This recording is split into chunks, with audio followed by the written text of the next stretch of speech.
saayinsii waliigalaa kan kutaa 8ffaadhaa boqonnaa 3 jechaadha. Ibsisaa itti fufee kutaa itti aanu isinii qabadheetiin jira. Irraa aga bu'aa buufadhaa bifa short and precise ta'een isiniif qabadhee bifa gabaabaadhaan kan akka isinii galutti jechuudha. Hamma danda'ametti qabeen jira. Boqonnaa 3 mata duree faayidaa ittaanoik asidii jedhu irraa isinii kaasaa.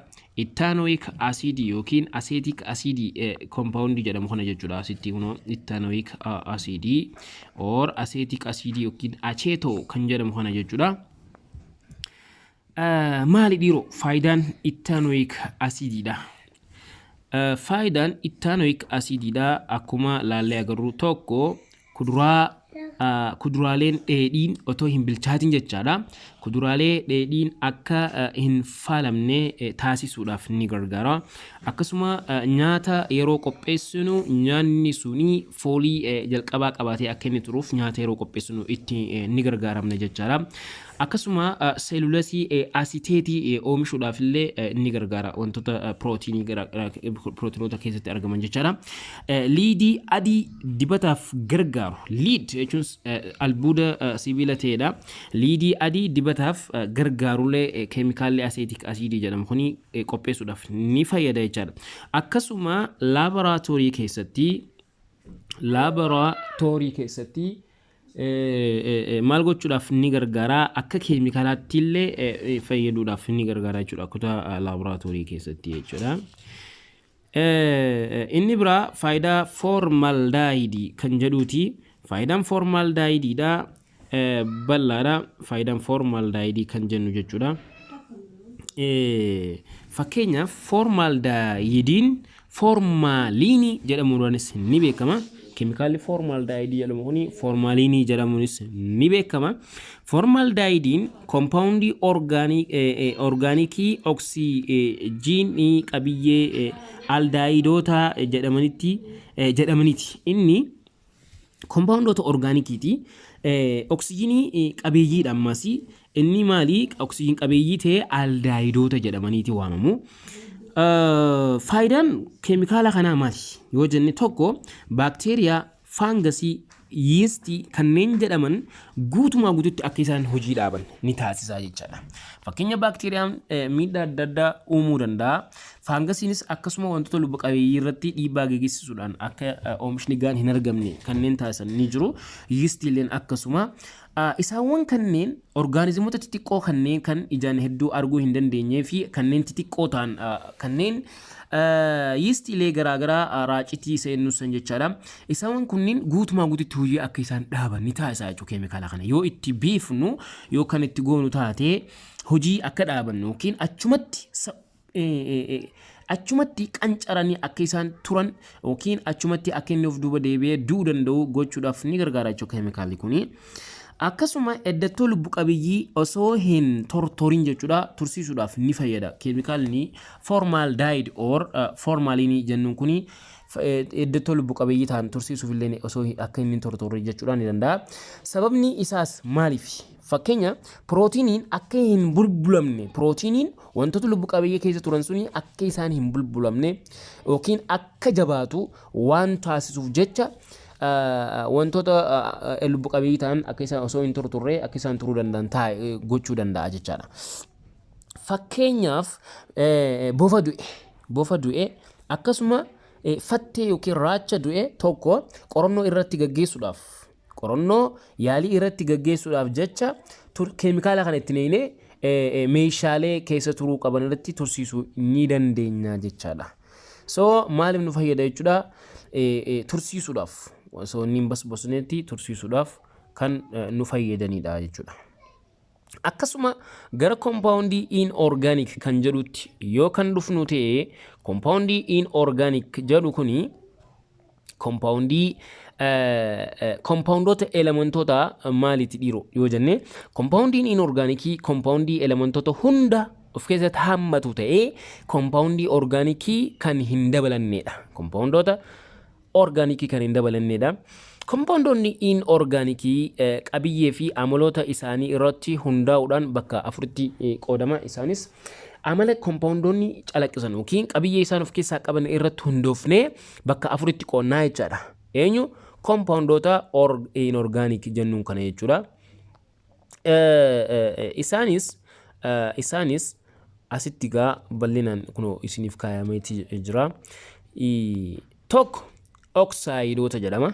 2 asiidota. 3 beezota. 4 ashaboolee jennaan. Compoundonni kunniin compoundota maaliiti jedhaman? Compoundota inorganikii jennaan jechaadha.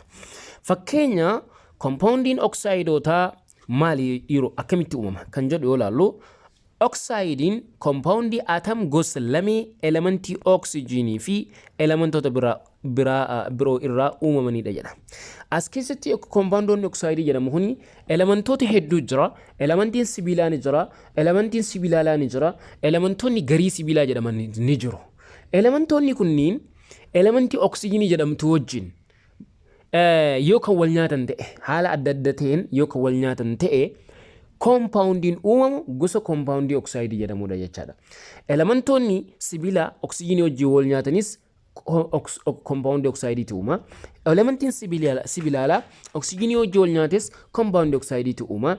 Elementoonni garii sibiilaa oksijiinii wajjin yoo kan wal nyaatan ta'es wanni isaan uuman oxide dha jechaadha. Kanaaf elementii oksijiiniitii fi elementii biroo irraa wal nyaatinsi keemikaalaa jidduu isaaniitti gaggeeffamuudhaan kan uumamu jechuudha.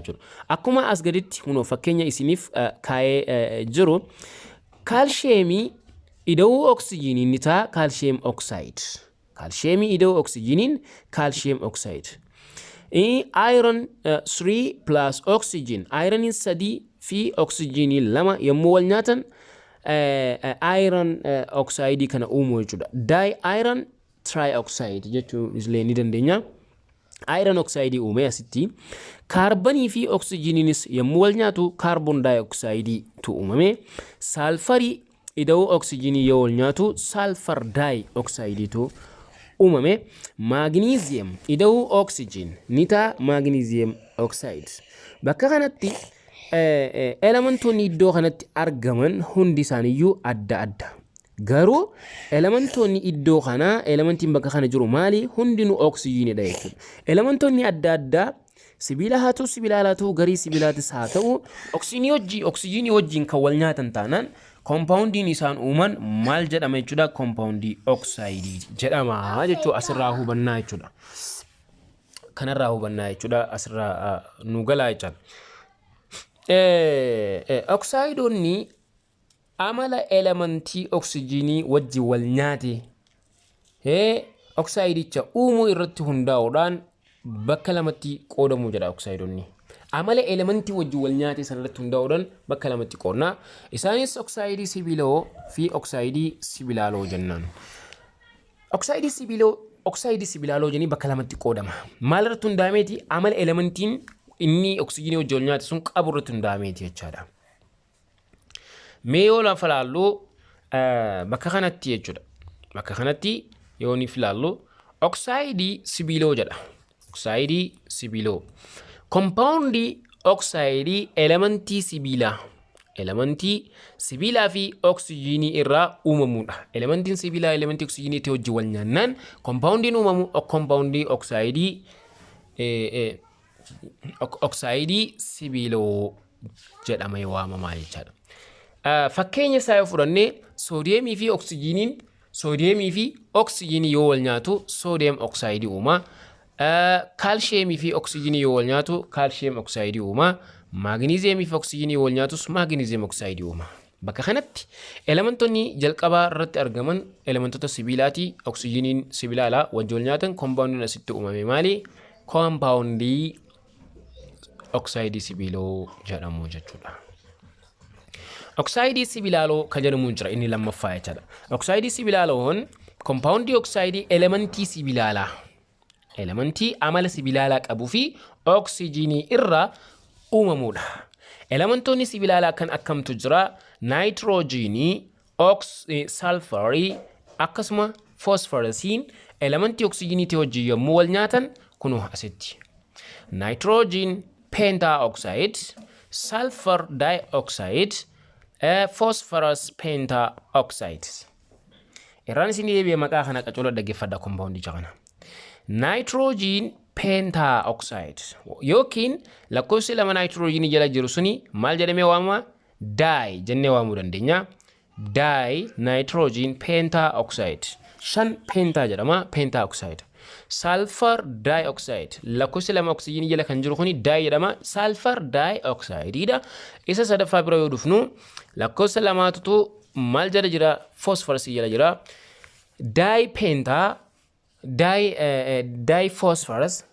Diphosphorus pin phosphorus dha. Diphosphorus shan ammoo kan oxygen jala jiru penta jedhama. Pentaoxide. Diphosphorus pentaoxide jennee akkasiin moggaasuu dandeenya jechaadha. Compoundonni akka fakkeenyaatti asitti kaa'ame kuni compoundii oxide sibiilaaloo jennuun.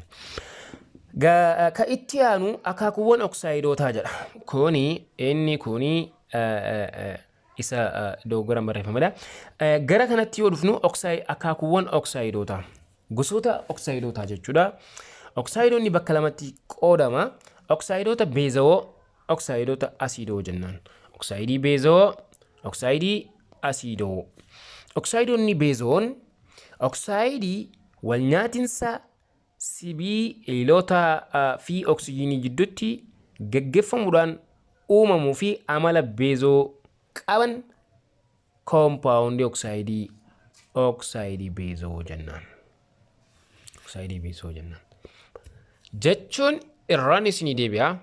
Oxidoota beezoodha jechuun yookiin oxidii sibiiloodha jechuun oxidii beezoon bakka kanatti qata sirriitti akka isinii mul'atu gochuudhaaf bakka kanatti oxidii beezoo jechuun oxidii sibiiloo jechuudha. Gara biraatiin oxidii beezoon oxidii wal nyaatinsa sibiilotaa fi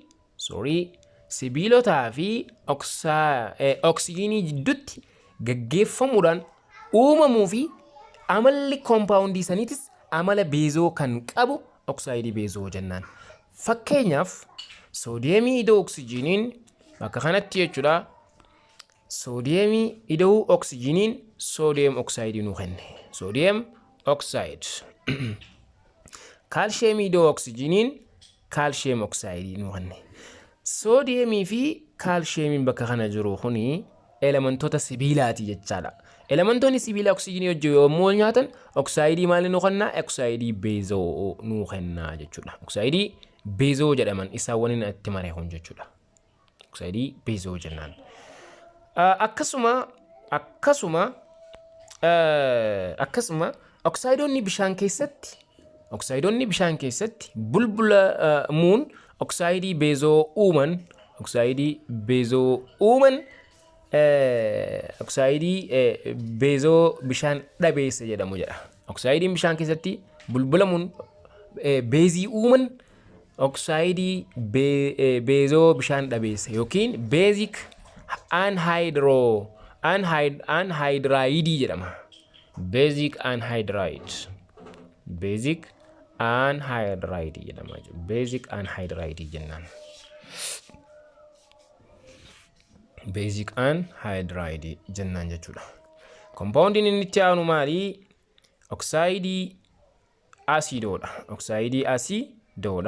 Oxidii asidoon asitti gaa bal'inaan isiniif kunoo qabeen jira. Oxidii asidoo jechuun oxidii sibiilaaloo jechuudha gara biraatiin. Oxidiin asidoon oxidii wal nyaatinsa sibiilaalaa fi oksijiinii gidduutti gaggeeffamuudhaan uumamuudha. Sibiilaalli oksijiinii elementoonni sibiilaalaa oksijiinii wajjin yommuu wal nyaatan compoundiin uumamu compoundii oxidii asidoo jedhama.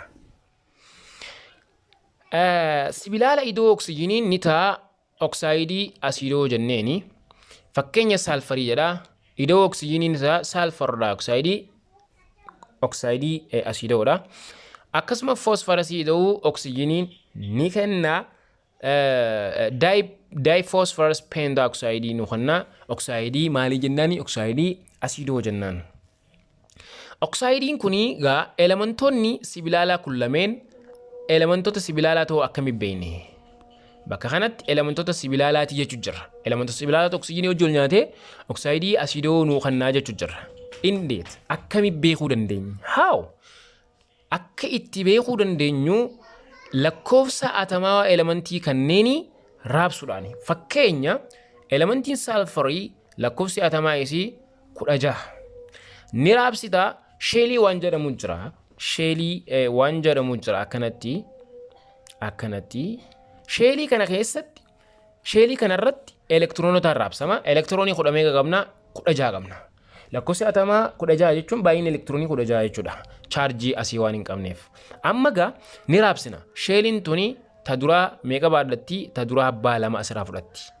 14 hafee tatti aantu 8 baadhatti. 1 2 3 4 5 6 7 8 fudhatti.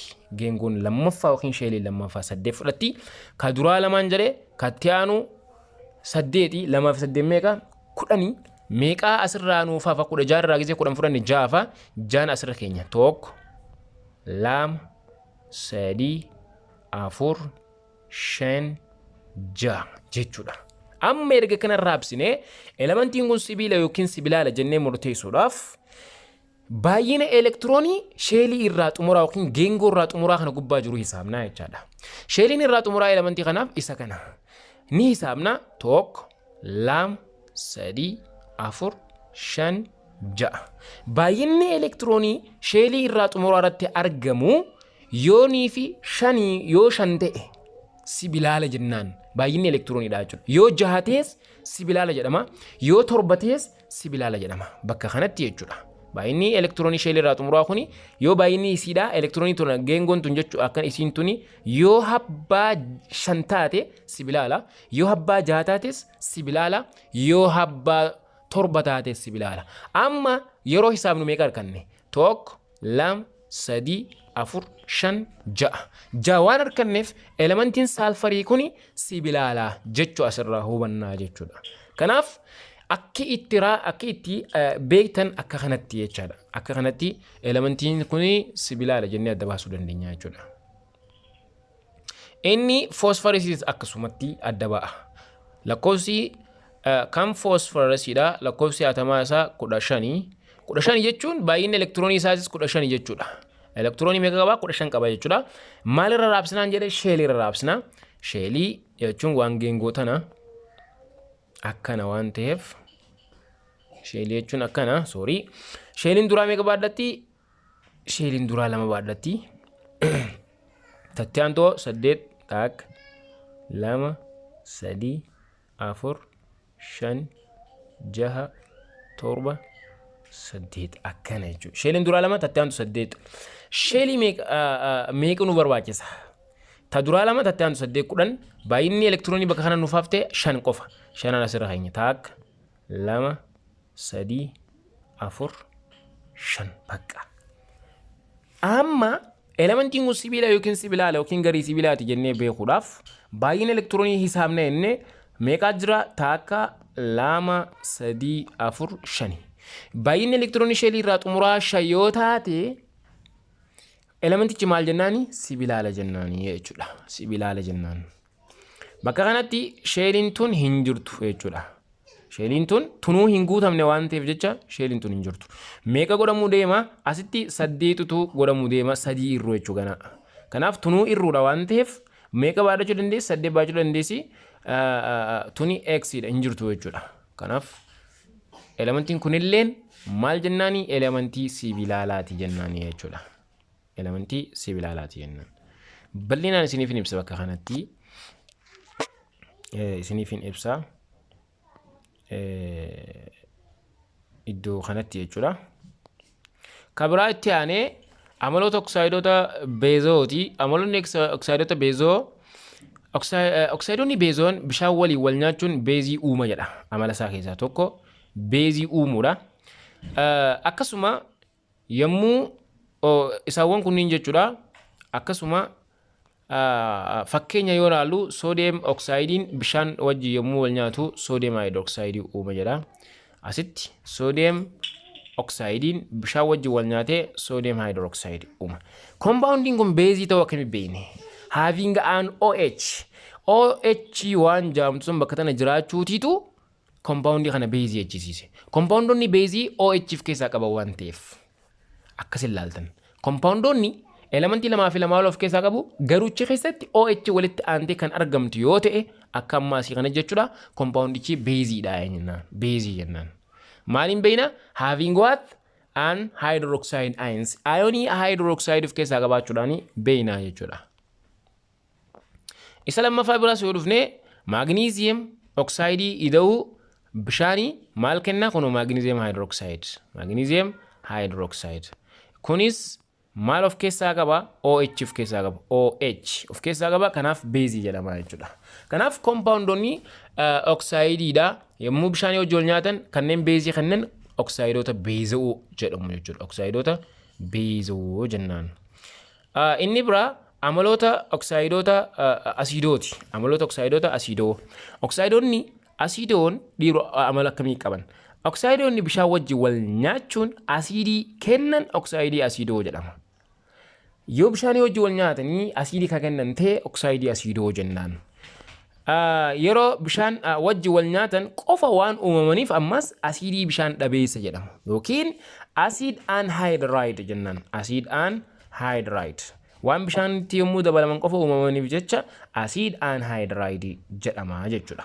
Fakkeenya isaanii yoo laallee fakkeenya isaanii yommuu laallu sulfur trioxide plus H2O bakka kanatti sulfur trioxide plus H2O asii kunoo H2SO4 nu kanneen jira jechuudha.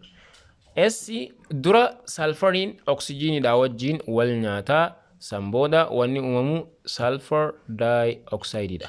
Sulfur dioxidein kuni deebi'ee oksijiinidha wajjin wal nyaataa san booda sulfur trioxide kana uumama jechuudha. Dura sulfurin oksijiinii wajjin wal nyaata sulfur dioxide uuma. Eega sulfur dioxide uumee haaleet sulfur dioxidein kuni oksijiinii wajjin wal nyaata ammas. Eega si maaltu uumama sulfur trioxide uumama jechuudha. Sulfur trioxidein uumame eenyu wajjin dahaareetti wal nyaata H2O dha wajjin wal nyaata. Bishaanii wajjin wal nyaata jechuudha. H2O dha wajjin wal nyaata. Kana jechuun bifa salphaatiin isinii agarsiisuudhaaf akkam goona sulfur trioxide ida'uu H2O yeroo wal nyaatu hydrogeniin kuni asitti ida'uudha qaba oksijiinii negatiiva qabdi. Kun walumarrattuu inni kun walumarrattuu negatiiva qaban. Kanaaf inni negatiiva qabdu tun dhufteem directly oksijiinii irra dabalamti. Hydrogenii jalqaba fudhanna. Hydrogenii jalqaba fudhanneeti hydrogenii isa plus qabu kana fudhanneet kana kanneen walirratti daana. SO as sadii jira oksijiinii abba sadii jira as takkaa jira oksijiinii abbaan takkaa fi sadii meeqa oksijiinii abbaa afur jechuudha. Sulfuric acid kan jedhamu akkana qophaa'aa jechuudha. Sulfuric acidiin akka kana qophaa'ee jechuudha. Carbon dioxide kan jedhus akkasuma. Carbon dioxide kan jedhu kana inni jalaa kunis jechuudha. Akkamii qophaa'ee durarratti carbon dioxide ida'uu H2O dha. Isaan kana lameen laalla. Isaan kana lameen keessaa hydrogeniin pilaasii qaba tun negatiivii qabdi. Inni kuni walumarrattuu negatiiva qaban. Kanaaf isa negatiiva qabu kana fuuneeti eessatti daana asirratti directly idaanaa jechaadha. Idaana jechuudha. Hydrogenii keenya pilaasii qaba. Inni pilaasiidha yeroo hundaa'u durarratti argama waan ta'eef jecha akkana durarratti barreessina. Durarratti barreessina hydrogenii jechuudha. San booda CO oksijiinii asabba lamaa jira gidee takkittiin tun dhuftee irra dabalamte meeqa taati? Sadii taati jechuudha. Carbonic acidii jennaan yookiin lakkoofsa lama kana adda addatti illee baafnee dubbisuu dandeenya. Lakkoofsi lama daay jedhama. Dihydrogen jennaan. Dihydrogen carbonate jennee moggaasnaa jechuudha. CO3 kuni carbonate jedhama. Dihydrogen carbonate jennee kanatti moggaasnaa jechaadha. Kanaaf asirratti isiniif dhaabaa waan nu dhaggeeffataniif galatoomaadha. Dursa otoo hin dhaabne duratti bakka tokko isin agarsiisa. Bakka sheelii jaamtu sanarratti elementii sibiilaa laga fi garii sibiilaa waan jaamu sanarratti jechuudha. Elementiin sibiilaa yommuu raabsamu lakkoofsa atamasaa yommuu raabsamu baay'ina elektiroon sheelii irraa xumuraa 5 6 7 yoo taate sibiilaa jennee sibiilli Fakkeenyaaf elementii soodiyemii fa'aa jira. Elementiin soodiyemii ni jirti. Lakkoofsi atamaa warra elementoota sibiilaa yommuu raabsamu dhumarratti takka akkasuma baay'inni isaa 2 akkasuma baay'inni isaa 3 yommuu ta'u elementii sun sibiila jennaan. Fakkeenya mee kana raabsinu. Yommuu raabsinu sheeliin dura meeqa baadhattee 2 jennee lakkoofsaan fayyadamnee kaa'uu dandeenya. Sheeliin lammaffaadhaa meeqa baadhattee 8 jenne.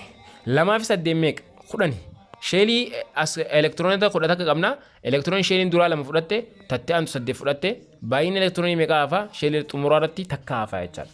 Baay'inni elektiroonii sheelii xumuraa takka yoo taate elementiin suni sibiila jedhama jechuudha. Elementiin sun sibiila jedhama jennaan. Fakkeenya maagniiziyeem yoo fudhanne lakkoofsi atamaa isaa 12. 12 jechuun baay'inni elektiroonii isaa 12 jechuudha. Ni raabsina kanaas sheeliin duraa meeqa baadhatti 2 baadhatti sheeliin itti aantu 8 baadhatti 2 fi 8 meeqa 10 meeqa lafatti hafee asirratti 2 hafa jechuudha. So ammallee baay'inni elektiroonii sheelii irraa xumuraa 2 waan taateef elementiin kun sibiilaa ta'uu ni danda'a ta'uu hin danda'u. Sibiila jennaan jechaadha. Sibiilaa ta'uudhaaf bakkee kun 5 yookiin bakkee kun jechuudha 5 ta'uu qaba takka 6 ta'uu qaba takka 7 ta'uu qaba jechuudha. Kanaaf sibiilli takka yoo ta'e yookaan 2 yoo ta'e sibiila jennaan. Akkasuma fakkeenya almuuniyeemii yoo fudhanne almuuniyeem lakkoofsi atamaa isaa 13 kana ni raabsina sheeliin duraa 2 tattee aantu 8 tattee aantu meeqa 3 jechaadha. 2 fi 8 10 10 fi 3 13 raabsine ammaan tana tun sheelii jalqabaati sheelii lammaffaadha sheelii xumuraati tun sheeliin xumuraa elektiroonii meeqa ofirraa qabdi 3 ofirraa qabdi. Baay'inni elektiroonii sheelii xumuraa irratti argamtu yoo takka taate sibiila. Baay'inni elektiroonii sheelii xumuraa irratti argamtu yoo 2 taates sibiila yoo 3 taates sibiila jechaadha. Kanaaf elementiin almuuniyeemii kuni maal jennee moggaasuu dandeenya elementii sibiilaa jennee moggaasuu dandeenya jechaadha. Inni biraa elementii sibiilaa beeyne elementii sibiilaalaatis beeyne elementii garii sibiilaa jennee jirti. Elementiin garii sibiilaa elementii amala sibiilaatii fi amala sibiilaalaatis qabdu jechuudha. Bakka kanatti wanni sibiila qabdan. Amala sibiilaatis ni qabdi amala sibiilaalaatis ni qabdi. Elementii akkamiiti fakkeenyaaf elementii akka silikeen ka'eennuti. Elementii akka silikeenii. Elementiin silikeenidha. Lakkoofsi atamaa sii meeqa 14. 14 jechuun elektiroonii 14 qabdi jechuudha. Mee raabsinu. Yeroo raabsinu sheelii duraa 2 baadhatti sheeliin itti aantu 8 baadhachuu dandeessi. 2 fi 8 meeqa 10.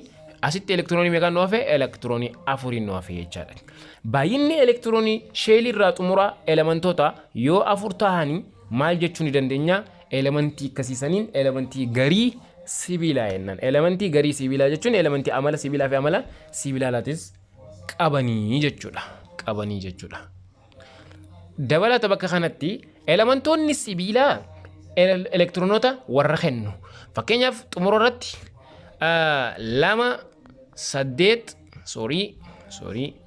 2 bakka kanatti jechuudha.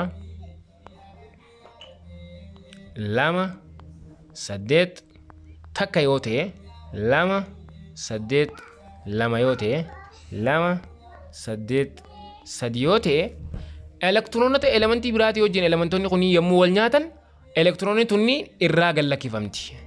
Gallakkisu jechuudha. Warri sibiilaa elementii wal nyaatan saniif kennan jechuudha. Kunis takkitti isaanii kenna elementii wal nyaatan saniif kenna. Kunillee lameensaa elementii wal nyaatan saniif kenna.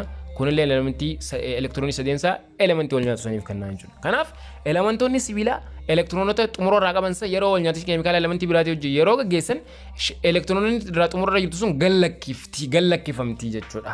Asirraa hubanna. Kanaaf elementoonni sibiilaa elektiroonota yeroo elementii biraatii wajjin wal nyaatan elektiroonota xumura irraa qaban gadi lakkisuu jennee fudhanna.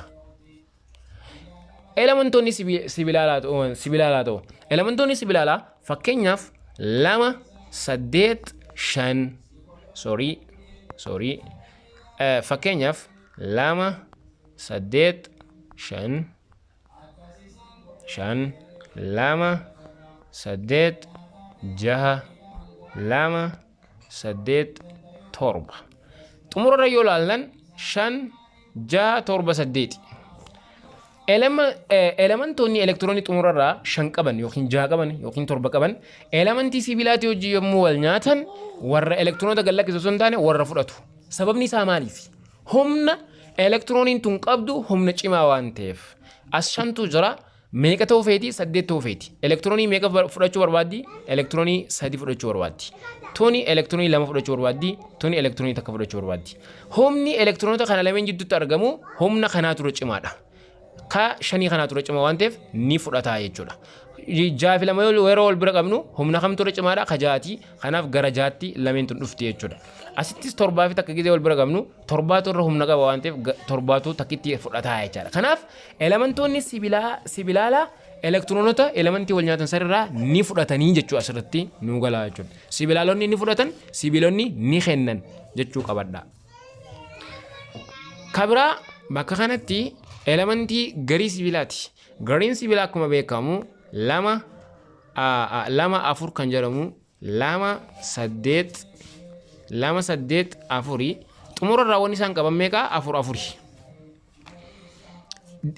kan inni wal nyaatu noo fakkeenyaaf meeqa fudhachuu deema afur fudhachuudhaaf deema afurii fi afur yoo waliif finne humni inerjiin isaan elektiroonii kanaa fi kana jidduu jiru wal qixa afur fudhachuu barbaada wal qixa jechaadha kanaaf kennus ni danda'u fudhachuus ni danda'u jechuudha nis ni kennus nis ni fudhatus kanaaf yeroo kennan amala sibiilaa qaban jechuudha yeroo fudhatan ammoo amala sibiilaa qabanii jechuu asirraa kaaneet elementoota garii sibiilaa kana amala sibiilaatis kan qaban jennee dubbachuu dandeenya ibsuu dandeenya jechuudha kanaaf haga kana itti isinii dabaluu barbaadeeti galatooma bakka kanatti gaa elektirooniin sheeliin xumuraa meeqa baadatti sheeliin duraa lama baadatti tattaantu 8 baadatti tattaantulleen 18 baadatti akkamitti baadachuu si beekna kan jedhu sheelii duraa akkasiin beekuu ni dandeenyu foormulaa jira lamana iskeerii waan jaamu jira foormulaa sheeliin takka elektiroonii meeqa baadachuu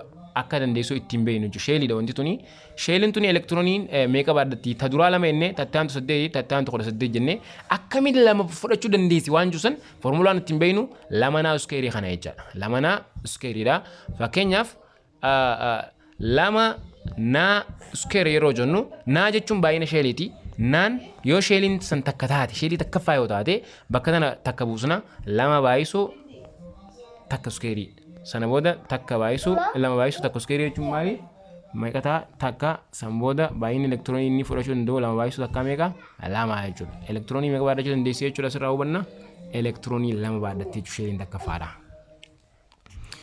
akkasuma sheeliin lammaffaa ta'u foormulaan lamanaa iskeeriidha enniin lama yoo ta'e yookiin sheelii lammaffaa yoo taate lama yoo taate meeqa baadhatti bakka tana lama buusi jechuu isaati lama baay'isuu bakka naasan buufna lama maal iskeerii sana booda lama baay'isuu lama iskeerii jechuun lama iskeerii lama baay'isuu lama jechuudha baay'isuu afurii taha lama baay'isuu afurii meeqa lama baay'isuu afurii 8 very good kanaaf sheelii lammaffaadha elektiroonota meeqa baadhatti 8 baadhatti jechuudha akkasi qabachuu qabdan kabiraa bakkuma kanatti sheelii sadaffaa beekuudhaaf inni walqixni ta'a 3 yoo ta'e foormulaan keenya lamanaa iskeeriidha bakka tana 3 buusta lama baay'isuu 3 iskeerii sana booda lama baay'isuu 3 iskeerii jechuun 3 gulama jechuun 3 baay'isuu 3 jechuudha 3 baay'isuu 3 meeqa 9 lama baay'isuu 9 jechuun meeqa 18 baadhataa jechaadha kanaaf akka kanatti foormulaa lamanaa iskeerii jedhamu kana fayyadamnee sheeliin tokko elektiroonii meeqa baadhata kan jedhu beekuu ni dandeenya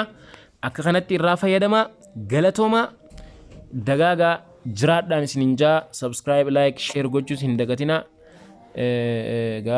hanga kutaa itti aanutti walitti deebinutti nagaan naa tura salaamu alaykum warahmatullaahi wabarakaatuh